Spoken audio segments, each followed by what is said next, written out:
এই দোয়াটা শিখে নেন, ইনশাআল্লাহ আপনার জীবনের সমস্ত সংকট কেটে যাবে।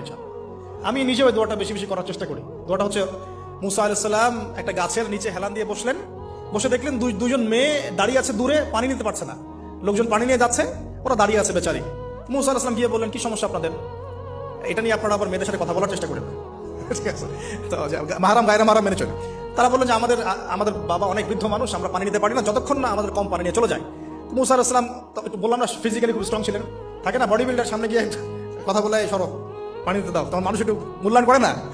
তো মুসা আলাইহিস সালাম এভাবে পানি নিয়ে দিলেন এবং বাচ্চাদেরকে পানি পান করালেন, করিয়ে গাছের নিচে এসে বসে আছেন। বসে বসে তিনি দোয়া করছেন, এই যে দোয়াটা তিনি দোয়া করছেন, রব্বি, একটা নেক কাজ করলেন না, মানুষের উপকার করলেন, নেক কাজ করে এসে গাছের নিচে বসে দোয়া করছে, আল্লাহ এখানে তো আমার খাবার পানি বাসস্থান কিছুই নাই, আমি কি করব? রব্বি ইন্নী লিমা আনজালতা ইলাইয়া মিন খায়রিন ফাকির, রব্বি ইন্নী লিমা আনজালতা ইলাইয়া মিন খায়রিন ফাকির।